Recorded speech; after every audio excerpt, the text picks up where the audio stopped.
What if the future King of England just declared war on his own stepmother? A secret royal memo has surfaced, and what it reveals could tear the House of Windsor apart forever. Welcome back to Gossip News Channel, where we bring you the most exclusive royal revelations and celebrity drama that everyone is talking about. Before we dive into this explosive story, we have a small favor to ask. If you enjoy our content, please hit that like button and subscribe to our channel. Your support helps us continue bringing you these incredible stories that mainstream media does not want you to know. Now let us get into what might be the biggest royal scandal of the decade. Something extraordinary is unfolding behind the closed doors of Buckingham Palace. A simmering rumor has begun to spread, and it is shaking the very foundations of the British monarchy. Prince William, the heir to the throne, has taken an unprecedented step by directly intervening in the royal titles of Queen Camilla's family. Reports suggest that Camilla is absolutely furious and did not hold back her outrage upon hearing the news. But what could have driven William to take such a bold move? Is this merely a symbolic gesture, or is it the opening salvo in a deeper power struggle within the royal household? Could it be that Prince William is trying to restore order and dignity to his mother Diana's legacy by diminishing the influence of the Parker Bowles clan? And what about Camilla, the woman who journeyed from being labeled the other woman to becoming queen? Will she surrender so easily? This story is far more complex than what the public is being told. We are going to trace each clue, peel back the layers of royal intrigue, and uncover why this clash might just mark the beginning of a new storm within the House of Windsor. According to senior sources, Prince William has formally initiated the process of revoking the royal privileges of Camilla's family.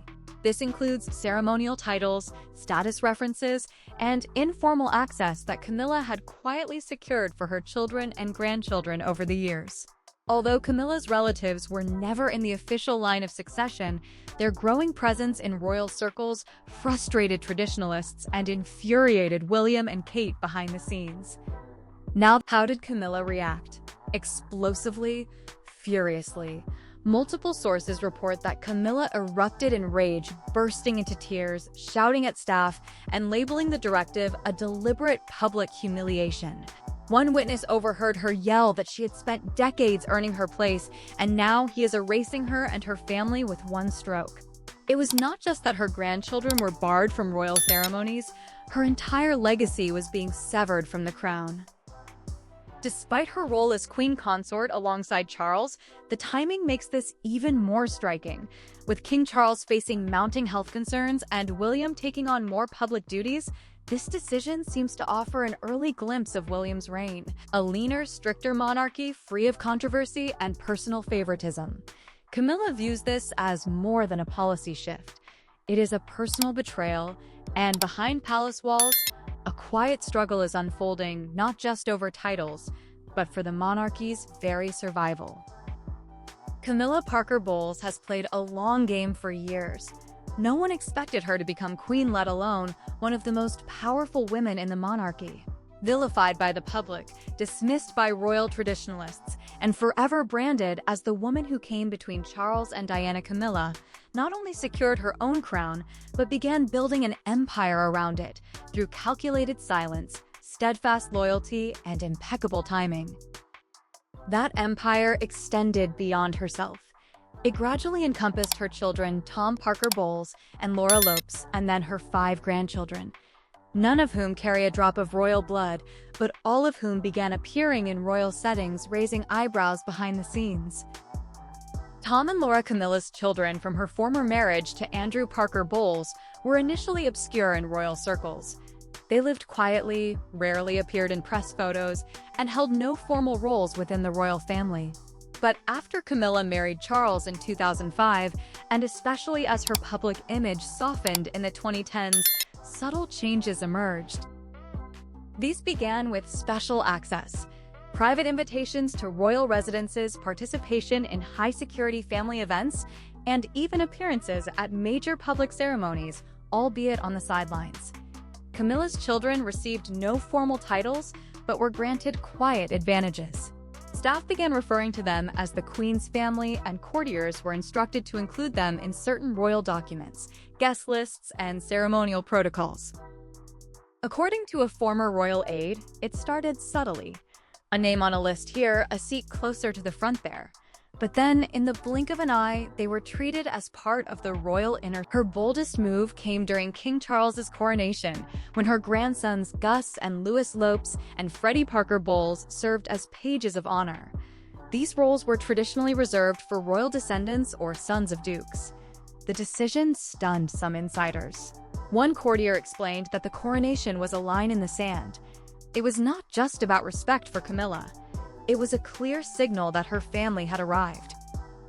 Reports suggest Camilla quietly advocated for her grandchildren to receive ceremonial titles or at least public recognition, which would carry symbolic weight even without succession rights. She wanted her family to leave a lasting legacy, to be seen as an indelible part of the monarchy's future. What followed was a discreet but determined campaign. Royal photographers were expected to take extra pictures of Camilla's grandchildren at events. Public relations staff were encouraged to mention them in media briefings. Some staff joked, albeit with unease, that the monarchy was slowly evolving into a dual dynasty, the Windsors by blood and the Parker Bowles by proximity. Not everyone was amused. Prince William in particular grew increasingly concerned. Sources close to him say he believed Camilla was overstepping, exploiting her position beside the king to blur the lines between royal duty and personal preference. He was uncomfortable with presenting children unrelated to the crown as key members of the monarchy. Princess Kate shared these concerns. One source explained that they have always believed in a streamlined, duty-bound monarchy. For them, it was not just about titles, it was about preserving the crown's integrity. Yet Camilla persisted. She reportedly lobbied for her grandchildren to have permanent ceremonial roles at official events, receive courtesy titles, and even requested new residences for her family on royal estates. All were quietly denied, delayed, or ignored. But behind those rejections, a storm was brewing. While Camilla was busy expanding her family's presence, Prince William was planning to reclaim the palace for the Windsors, and only the Windsors. What began as mild favoritism was now perceived as an unofficial power grab. The heir to the throne was no longer willing to stay silent. For years, William watched quietly as the monarchy became unrecognizable. Bloated, diluted, and increasingly blurred between palace. Sources say he has long been troubled by the public's growing disapproval of royal extravagance. He studied polling data, followed tabloid scandals, and observed reactions whenever taxpayer funds supported distant relatives with little constitutional relevance. His approach is rooted in the core monarchy philosophy of Prince Philip and Queen Elizabeth II, envisioning a compact, focused royal team centered on the sovereign, their direct heirs, and working royals performing official duties. Nothing more, nothing less. As he gains prominence, William has begun implementing this vision step by step. First came internal memos revising ceremonial rosters, updating public engagement roles, and removing individuals not directly tied to the line of succession. Then followed public moves ensuring only blood relatives were front and center at major events, reducing the visibility of extended family members, and most controversially rescinding Camilla's honorary privileges for her grandchildren. This was not petty, it was calculated. William reportedly told a senior advisor that the monarchy cannot afford confusion. The public must know who serves and who merely stands beside. To some, this may seem harsh, but William sees it as necessary. He believes the crown should embody clarity over compassion for the sake of survival. If the royal family is to survive in an era of skepticism, controversy, and social media, its identity must be unassailable, requiring tough decisions his father has long avoided. Charles, for all his virtues, is seen as a sentimental ruler. He values old friendships, assigns symbolic roles, and often avoids conflict for the sake of family unity. But William is different. His approach is deliberate, modern, and increasingly uncompromising. Nothing exemplifies this shift more than his refusal to let Camilla's family benefit from her royal status. No matter how long she has worn the crown, William views Camilla as the monarch's consort, not the monarchy's matriarch. Her children and grandchildren are simply private citizens. This reset does not reject Camilla as a person, but the system that allowed personal favoritism to seep into Buckingham Palace. William does not aim to preside over a sentimental court. He aspires to lead a rebuilt institution, clean, credible, and stripped to its essential core. Camilla has suffered a heavy blow, but for William, this is the first step toward preserving the monarchy for the next generation. His generation. When Queen Camilla learned the news, one aide described the reaction in Clarence House as nothing short of volcanic. The elegance and calm of her royal residence were shattered by an outburst of rage and disbelief. Though royal tantrums are rarely discussed publicly, those close to the Queen Consort say this one was unmistakable. Upon learning of William's formal order to revoke all honorary privileges and ceremonial ties from her children and grandchildren, Camilla reportedly shouted at staff, insisting on names, explanations, and an immediate fix to this madness. She allegedly yelled through tears, asking how dare he do this to her after everything she had sacrificed and given. He repays her by erasing her family. Camilla found the timing method and message of the decision particularly painful. There was no private discussion or courteous warning from William. Instead, she learned of the directive through a briefing from a senior aide. Like any routine procedural update, it was cold, clinical, and in her view, designed to humiliate. Camilla was inconsolable for hours. Staff say she canceled 2 events, refused meals, and instructed aides to clear her schedule indefinitely. One senior courtier noted she barely spoke for most of the day, only pacing, muttering, and crying. She kept saying he is trying to obliterate her. Sources close to her say she believed the move was deeply personal, tied to Diana rather than royal structure. She reportedly told a close friend that this is Diana's revenge through him. He will not let go of the past. Not even now. Not even after she's proven herself. The most shocking claim is that Camilla allegedly accused William of disrespecting his father's marriage and claimed Kate encouraged the decision, describing the Princess of Wales as smiling and silent while twisting the knife. Insiders say the relationship between Camilla and Kate, previously described as friendly but distant, is now ice cold.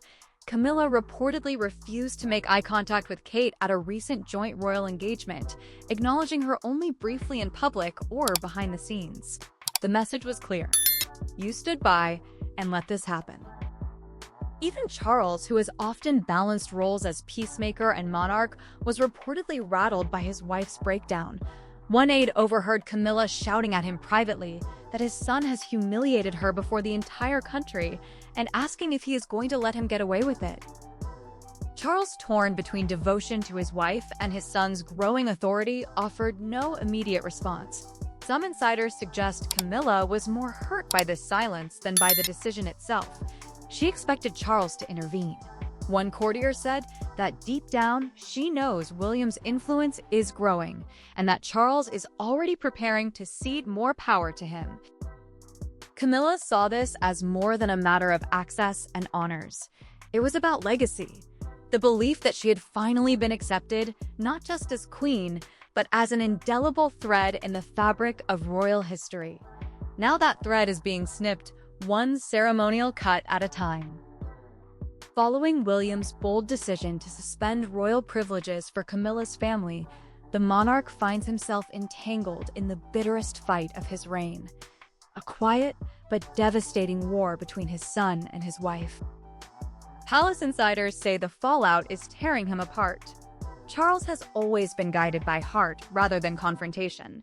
Unlike his mother, Queen Elizabeth II, who ruled with icy restraint, Charles is known for being sensitive, sentimental, and prone to avoiding direct conflict. But William's royal reset leaves him nowhere to hide. Sources close to the king say he is visibly shaken, emotionally drained, and torn between loyalty and legacy. Camilla's emotional outbursts, accusations of betrayal, and abrupt withdrawal from public duties have placed immense strain on a monarch already grappling with intense public scrutiny and ongoing health concerns. Advisors say Charles is most distressed by William's resolve to stand firm. William reportedly told his father during a private meeting that they are not a royal family of in-laws and extras. They are a dynasty, and he refuses to let that line blur. Not for Camilla, not for anyone. The conversation, though, calm was crushing. Charles allegedly pleaded with William to reconsider, not to restore Camilla's family, but to pause the decision or at least deliver it discreetly without media leaks or internal memos. William refused. Transparency is the point, he later told aides. It is not personal. It is about the institution, and institutions thrive by setting boundaries, especially in families like theirs. That boundary now runs through the heart of the royal household. Camilla has reportedly begun distancing herself from the king, feeling abandoned by his silence. Palace sources say she has skipped several family strategy meetings, delayed correspondence with the Privy Council, and refused to engage directly with William and Kate. Behind closed doors, the Queen Consort interprets Charles's inaction as tacit approval of William's decision. She reportedly told a friend that he let his son cut her family out, and he said nothing. She supported him through decades of scandal, and now, where is he? Some courtiers quietly sympathize with Camilla, recognizing that while her grandchildren were never royal by blood, they had become part of the broader royal narrative during Charles's reign. Others back William's decision, describing it as a necessary correction to years of soft favoritism and ambiguous boundaries. But regardless of perspective, the message is clear. The king is no longer in full control. One longtime advisor remarked that William is already acting like a king, and Charles knows it. He sees the writing on the wall, but does not want to lose his son or his wife. Caught between legacy and love, Charles now faces a choice, not just of sides, but of a path for the monarchy. Does he share his wife's vision of a more inclusive, blended royal family, or does he yield to William's mission to protect the purity of succession and the crown's strength? Charles remains silent, but silence in the royal family is rarely neutral, and some within the palace believe it is only a matter of time before Charles must decide, his queen or his king in waiting. The directive has been signed, the protocol changes have been circulated, and just like that, Camilla's family's quiet privileges are no longer recorded in royal archives. What began as whispers of William's discontent has evolved into a full-scale overhaul of royal access. Palace insiders confirmed that the Parker Bowles name, which had quietly risen through the ranks of ceremonial inclusion, is being steadily erased from the monarchy's machinery. The first signs arrived discreetly. Camilla's grandchildren, who played prominent roles at King Charles III's coronation, were not invited to an upcoming state banquet. No explanation was given. Then came the memo, an internal document distributed to royal household departments clarifying that non-lineal relatives of the Queen Consort will no longer receive ceremonial access, honorary placement, or public recognition in official state documents. In short, Camilla's children and grandchildren were cut off. No more seats in the royal box, no more pages of honor rolls, no more press mentions, and most significantly, no future titles or honorary orders, even as symbolic gestures. It was as if the palace declared that they were never royal, and now the world will know. Senior officials say Prince William personally oversaw the move, insisting it be executed professionally but firmly. He reportedly told staff that this is not retribution, it is restoration. They owe it to the crown, not to the court of emotion. The order extended beyond ceremonies. It also impacted wealthier aspects of royal society. Security measures previously provided for Camilla's grandchildren have been scaled back to standard private citizen levels. Invitations to royal charity galas and public events were canceled, and event organizers were quietly directed to refer all inquiries to the Palace Communications Office. Even more telling was an update to the official royal family website, a minor detail to most, but significant to royal observers. The Queen's Family tab has been removed. Camilla's lineage is no longer mentioned in current or future event planning, only in historical biographies. One source described it as a digital vanishing act, surgical cold, and effective. The mood inside Clarence's house is described as grim and icy. Camilla, who had hoped her family would be honored for supporting the monarchy during challenging times, now feels betrayed, erased, and ignored. Sources say she has consulted longtime advisors and media contacts to explore whether she should craft her own legacy narrative independent of the Windsor establishment. She reportedly told a confidant that if they will not remember them kindly, they will remember they did not go quietly. But the palace machinery has already shifted gears. Event preparations have resumed without the Parker Bowles family. Invitations for next year's Trooping the Color and Garter Day have been drafted, listing only direct Windsor descendants and working royals. Some staff speculate that William's measures, though ruthless, are restoring clarity to a monarchy that had lost its way. Others worry the human cost is steep, that the already fractured royal family has burned another bridge it may one day regret. But William appears unmoved. The monarchy he is building is not for comfort, but for stability. In his view, Camilla's family was a transient phase, now permanently closed. There was no speech, no press release, no dramatic showdown before the cameras. But behind Buckingham Palace's grandeur, a transformation is underway. Led by a future king, no longer waiting in the wings, Prince William has drawn his line, redefining what the monarchy will look like in his reign. Lean, bloodbound, and ruthlessly focused on legacy over sentiment, Camilla's family, once poised to bask in the institution's glow, has been expelled with a stroke of a pen. Not out of cruelty, but conviction. The days of fuzzy boundaries and honorary indulgences are over. In their place, William is forging something more traditional, defined, and some argue colder. Step-grandchildren do not hold titles. Access is not granted as a favor. And in William's view, the crown must rest on a solid foundation of lineage duty and historical legitimacy. Insiders say his reign, though not yet begun, already casts a long shadow over the current one. Trapped in a storm of divided loyalties, King Charles has remained publicly silent. But in William's silence memos and precision, a new royal order is emerging. Camilla's legacy has no place in that order. Many royal loyalists believe this is long overdue, a necessary purification of a monarchy that veered too far into sentimentality and modern excess. Others see it as a colder, more corporate crown trading warmth for structure and empathy for routine. Camilla's rage may fade, Charles's silence may persist, but William's message is unmistakable. The crown is not inherited through marriage. It is earned by blood, carried by duty, and guarded by resolve. The monarchy he plans to lead will not be shared. It will be claimed, curated, and fiercely protected. For better or worse, the era of compromise is over. In its place stands Prince William's monarchy. Cold, clean, and uncompromising. The conflict between Prince William and Camilla's family is not just a power struggle. It reflects a deeper desire to restore justice and moral values within a family that has endured deep wounds. Whether royal or ordinary, honor and truth remain the foundation of trust. Thank you so much for watching until the end. If you found this story as fascinating as we did, please show your support by liking this video and subscribing to Gossip News channel. Hit that notification bell so you never miss our next explosive royal revelation. Now we want to hear from you. Do you believe Prince William is right to protect the Windsor bloodline and strip away Camilla's family privileges? Or is he igniting a family war that could ultimately destroy the monarchy from within? Drop your thoughts in the comments below.